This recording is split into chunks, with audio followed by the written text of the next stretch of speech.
Welcome to the Your Little Castle Show, where we highlight the best experts that make your home into your little castle. Let's go!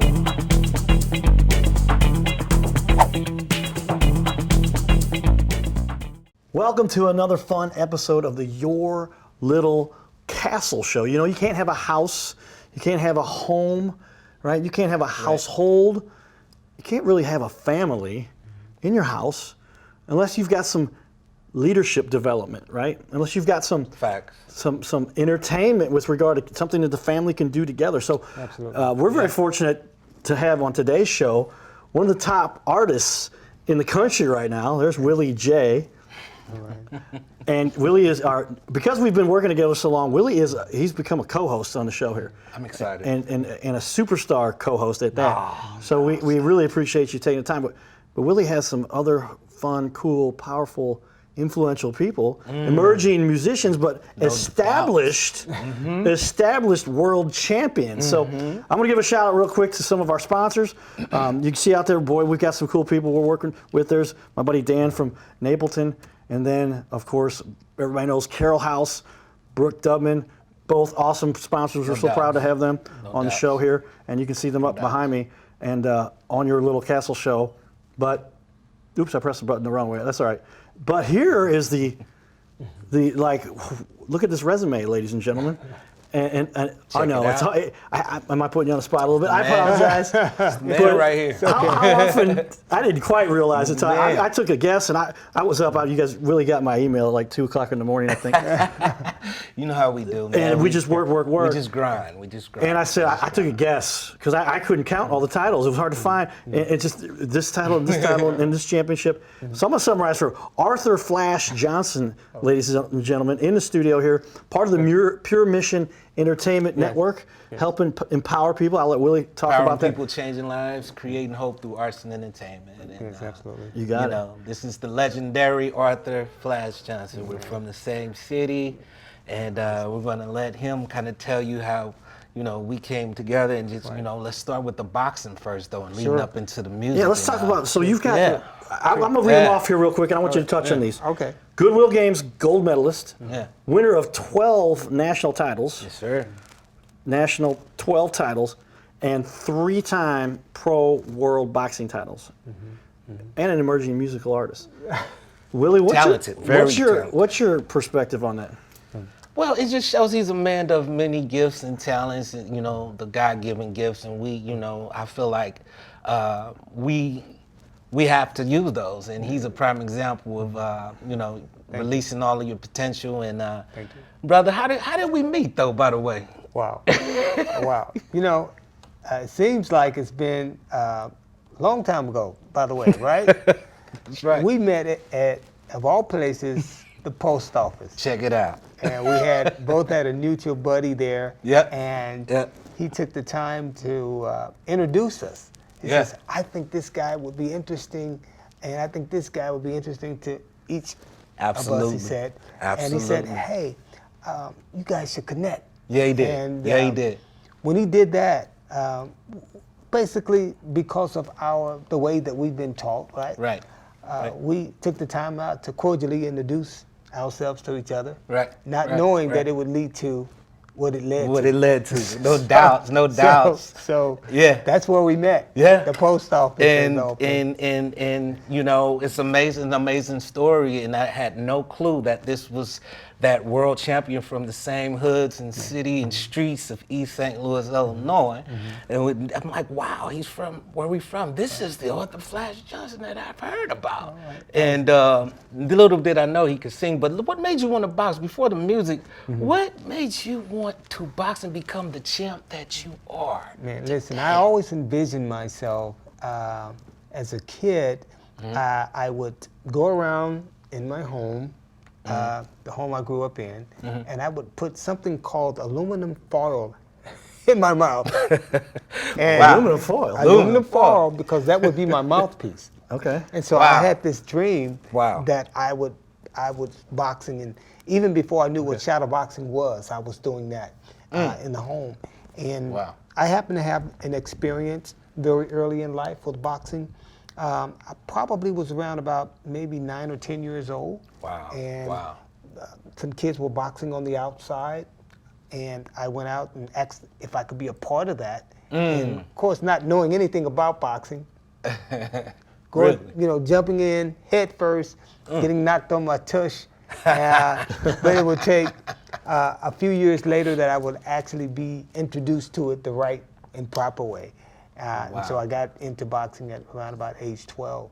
Wow. To be exact. Wow. So, what was it like fighting for your first title, man? Well, how did you prepare for that? Because we know about preparation before destination, right? Cowboy, we always talk about that. Some people- we all yeah, talk you about get to a certain level, Yeah. it's like you just plopped on planet Earth and that's where you were. No, there was usually 10 or 12 or 20 years of work to get you there, right? And it's such a long story because earlier in my career, I took on a few bumps and bruises, if you will. You get knocked on your toes from time to time. Yeah. But thankfully, I didn't have that experience of getting knocked on my tush often. I paid attention to the guys who were teaching and how it all came to pass for me growing up in the projects. These two gentlemen, one by the name of Benjamin Stiff and James Hook, came into our neighborhood and they offered us another solution as opposed to what we were doing, which was not very much. So we were a gang of kids that were looking for something to do positive. And these two men took us both in. It was a gang of us kids, and if you asked me the number, I probably definitely would be off on the number of kids that it was participating at the time. But they took us and started to teach us the very fundamentals of the sport, and from there, the story it goes on. I stayed with it until I had my first bout, and after my first bout, of course, got the bug to wanted to continue on moving forward, and then we went into. I came into my own around about age 16, 17 years old, and started rattling off titles and winning national titles. And how old? Probably about 16, 17 years old. I probably remember winning my first one at 18, winning my 18, and then when I started to win them, I started to really kind of put together a string of wins and national titles that had not been done before in this country, and so most people know me from the amateur career more so than the pro career because I was kind of dominant force. And let's touch it. This is what I want. The whole method for the whole. We had the Cardinal Cowboy show that got picked up by the Cowboy judge, and we're still doing that show. We were in the studio recently, filming more of those, and then I've got, like I said, this is an offshoot for I can more geared towards the family, and we want to help kids understand. This has been my method for a long time. How do we get that message out to kids to understand that? Like in my case, most people have heard this by now, but a lot of people have not. I was in a coma. They gave me less than 50-50 odds to survive. I came out of it. They said they're going to take care of me for the rest of my life. Still some question about that part, if people need to take care of me or not. But I've done all right. But I then went on to do some things that nobody expected. And not that I'm any better or special or anything, but I was in a very, very bad situation. Like, I don't know what's worse than a coma. I think death is the next closest thing. And that's hard to even imagine, but whatever. But how many people get into a situation hopefully isn't as bad as a coma, but it may be a bad accident, or maybe a divorce within the family of parents, or the dog got ran over, or the girlfriend broke up with them, and it's devastating to that person, especially when they're really young. How can they understand that? Share, if you will, a little bit about what you overcame as a kid to help these kids understand. You see Arthur Flash Johnson with 12 national titles, 3 pro boxing titles. And like, well, good for him, but how the heck do I ever do that? He didn't just poof, wake up one day, and that's what he was. There was a whole series. You touched on it a little bit. Talk a little bit about some of those hurdles. All that was definitely was a process. It's a process. Is beginning when you first walk into a gymnasium, or when you first walk into a situation, a club that teaches boxing. You've got to have there has to be a discipline thing there, and you really have to be able to see it before you can be it, if you will. You have to be able to see it. You have to be able to imagine it, if you will. And if you can imagine it and see it and stay disciplined and stay moving forward in the positive direction, because there's certainly a lot of the stuff when I was growing up, gangster stuff, that was definitely available to get into. And that's trouble is always the easiest thing you can get into. But staying disciplined and doing the right things are always can be a challenge for a lot of kids. And so if you can gear your energy toward that is positive, and listening to what that coach says, who's offering you a way out. And that was a way out for a lot of us kids. And there was certainly 3 of us that kind of stayed with it more than all the gang of kids that was there. And if you ask me what the number was, probably, if I'm guessing right, maybe 20, 25 kids or so. And it just kind of dwindled down, and to us 3 kids kind of staying with it, and then me taking it the furthest. But you had some negative influences that were there, as do most kids. Sometimes some kids have much worse situations than others. Sometimes it's, and I almost feel sorry for the kids that have had things handed to them, because they don't know how to really survive in this little planet, because it's tough, man. But the kids who've been through some hard knocks, come from a background that was a little tougher, they know how to make it happen. That's right. Some of them do end up off the path anyway. We know that happens. We're trying to help as many of those as we can. But for yourself, you're saying you managed to. Do you think sports, do you think boxing was that method that kept you in line? Yes, I think it was an outlet for me. It definitely helped me to stay focused. It helped me to gear my energy, all that energy that I had, because a lot of the kids have a lot of energy and it's not being used properly. If we can gear that energy towards something positive, then we're going to have something that's going to turn out to be great, and something that's going to turn out to be beneficial, not only for them, but perhaps their families as well. Well, I'm thinking, while we have Willie here, you're the co-host here with me, but I want to pick your brain a little bit with, tell us a little bit similar. Tell us about because I think it's just a great story, and some people may have seen your other interviews with me, but let's say it again, because some people may have missed it, not have had the opportunity. Is Arthur correct here, saying these are the paths that you can go down very easily? Absolutely. And that's, I think, I wanted more of a point, because we didn't really make that point to the extent I think it's important. It's easier, like Arthur said, it's easier to go that way. Oh yeah. Because you don't know, nobody's over your shoulder telling you. In some cases, like your mom and dad can't be there 24/7. That's right. But you need to be on path. And where did you make the bad decisions? And the kids make, not you particularly, if you want to talk about whatever you went through, but where you said, I got to switch directions here and get to where you're at now on GQ and Forbes and all the things you've accomplished. #1 selling song. We'll talk about that a little bit. Unbelievable. Similar stuff? Was it easier? It's very similar, very similar. And mine just so happened to be music. And even with that, you could have the best parents in the world. A pastor is a father, and nothing's perfect, mama's boy, she's in heaven now. That peer pressure, man, peer pressure. I was a project baby as well, like him. We grew up in the same neighborhoods, and, found myself hustling drugs at one point, trying to get a fast buck, and didn't realize the consequences, and had a lot of close calls, and just had to start changing my circle, man, A lot of my neighbors and best friends, some of them were dope dealers and gangsters, And so the point I try to make is that, like you're saying, Willie, and what you said, Mr. Flash Johnson, Arthur. Champ. I call him Champ. You guys are embarrassing. I can't believe you're sitting on this guy has more titles than anyone in the history of boxing. That's been documented. He deserves his flowers. And just deserves his flowers. Sitting here with us on this set. I kind of pinched myself. All right. But the point I want these kids to understand, and some adults get stuck and they really think their life is over because they're 35 and they're working at whatever job they don't think is adequate enough to impress anybody, and they're stuck and they just go, my life's over. No, you can start life at age 70 if you have to, but whenever, but especially for kids.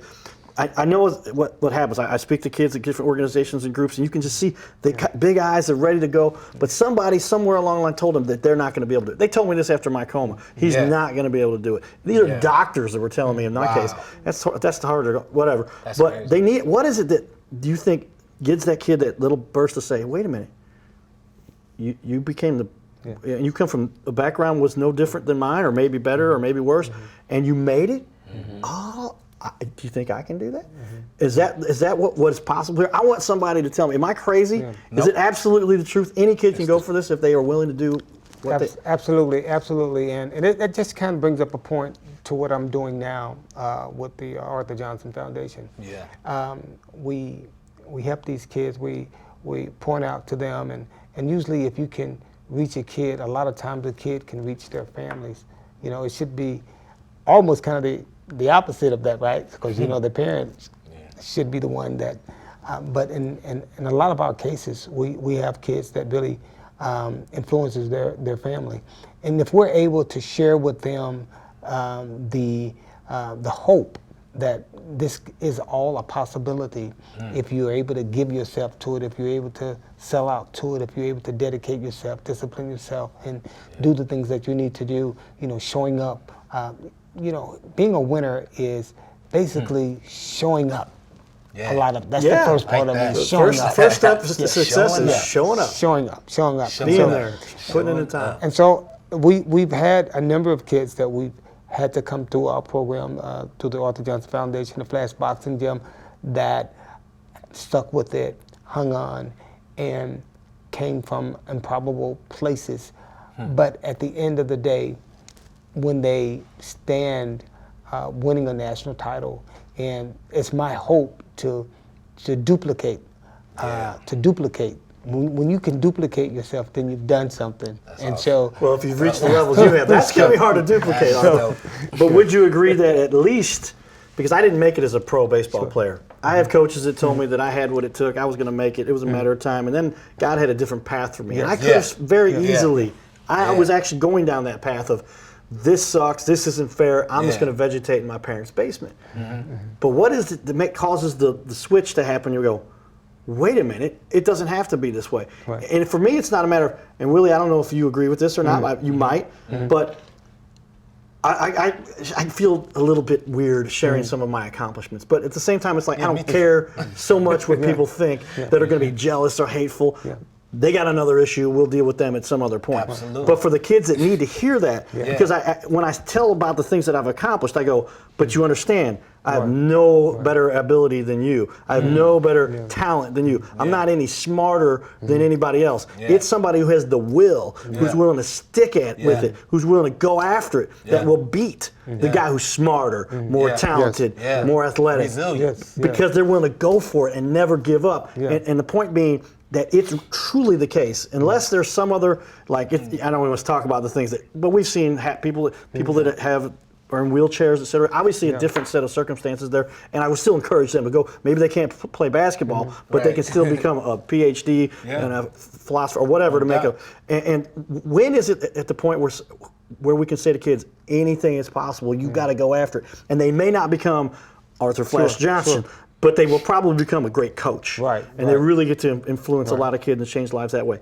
What is both of you guys tell me about that perspective? I would say the power of now, and if you spell now backwards, it spells one. Right? You keep coming up with these. These are great, man. I got to write that one down. It's another one. Take care of now, Willie later J. it looks better. You strive to do the right thing. Yeah, people talk about it, think about it, and then they don't ever do it. The power of now, you know, and that's what I had to start doing.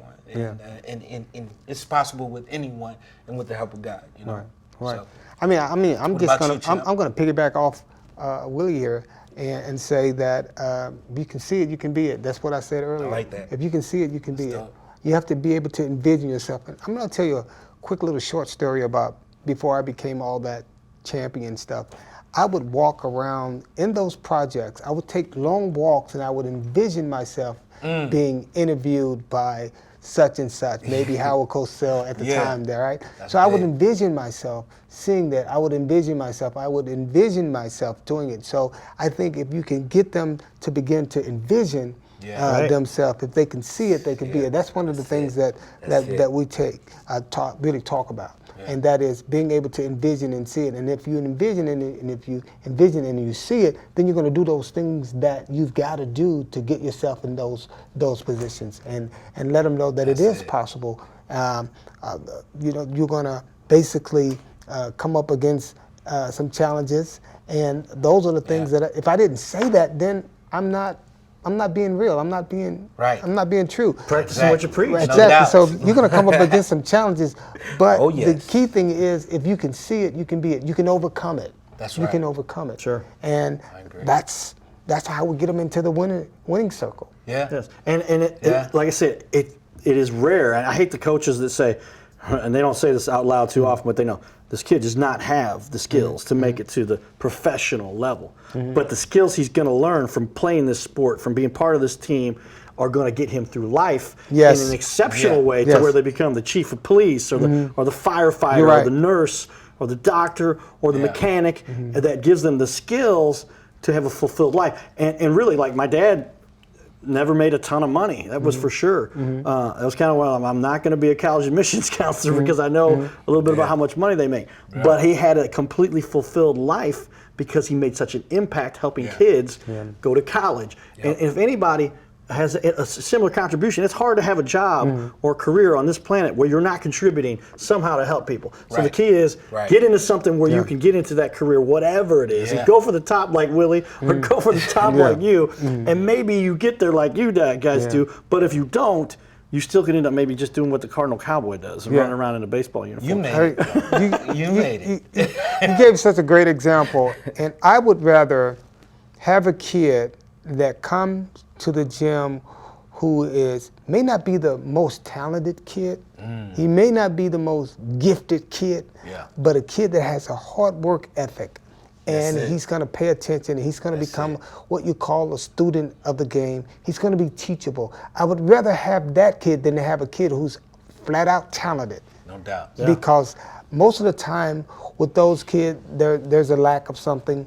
There's a certainly, and it starts in the home. There's a lack of something there, and it's kind of hard for them to get over the fact that they have this. They already have this God-given, whatever it may be.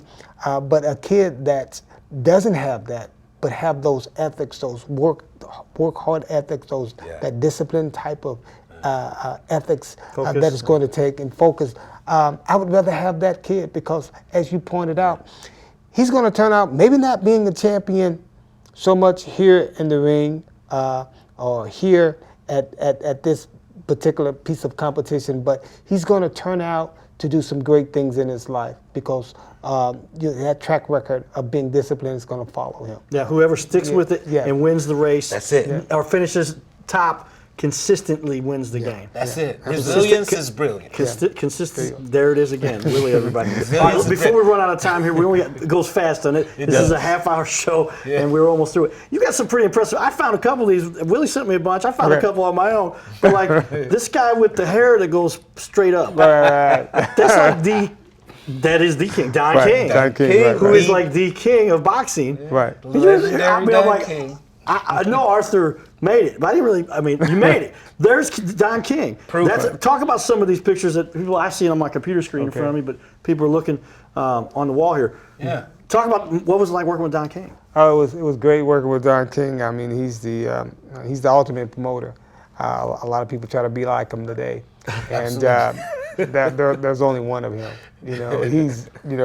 I mean, that guy will sell you just about anything. So. But did that help get you to that level? So you got into some of the fights you may not have gotten, or would you have gotten there anyway? Or how did Don play a part? Well, Don played a part because he promoted a few of my bouts that led to championships and things of that nature. Him and Angelo Dundee had a huge relationship because of Muhammad Ali.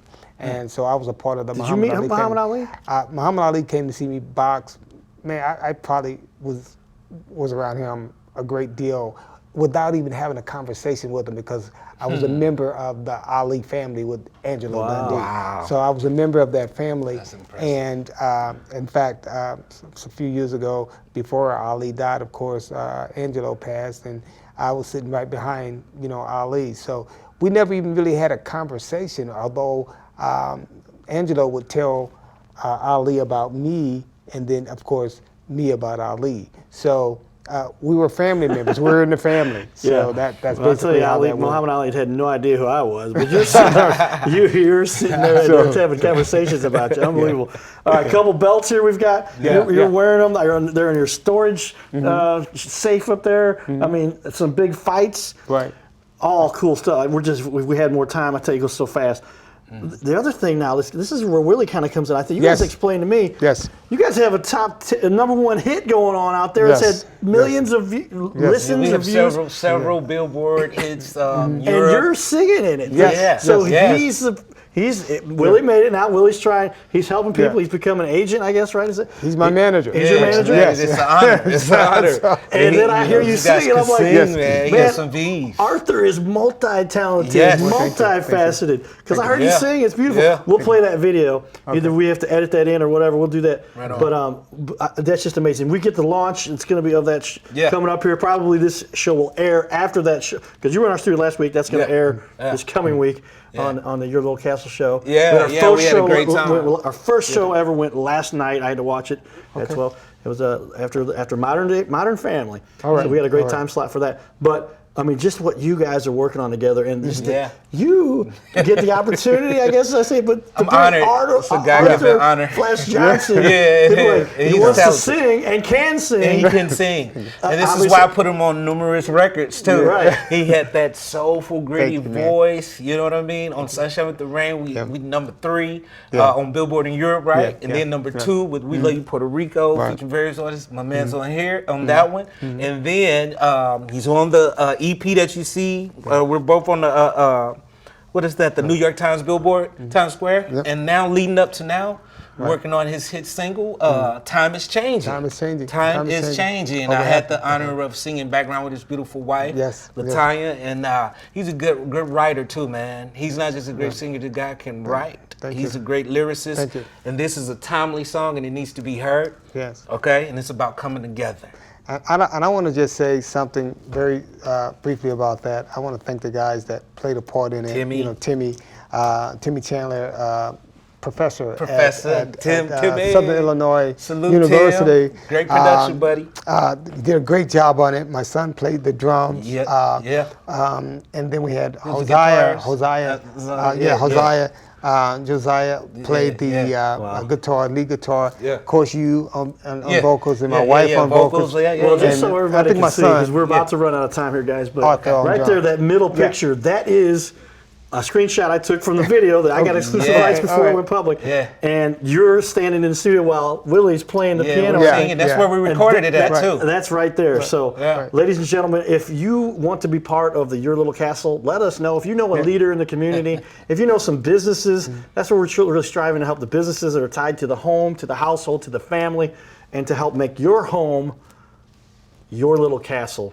I like it. Let us know. Go to yourlittlecastle.com, and thanks for helping me with this one, man. And thanks for having us, man. You're a superstar as well, and thanks for having me bring this for having me. superstar with me It's today. my pleasure. If I can just shake your hand. This hand You know has what I'm thrown saying? thousands of professional Congratulations knockout on hitting the 500,000 streams on this bad boy too. 500,000. Thank you. There it is. man. Ladies and gentlemen, Yeah. we hope you've enjoyed our next rendition of the Your Little Castle show. We got much more coming for you. Giddy up. Giddy up. All right. Peace. Thanks for tuning in to another episode of Your Little Castle. If you would like to be on the show, please text us at 636-565-0305. Giddy up.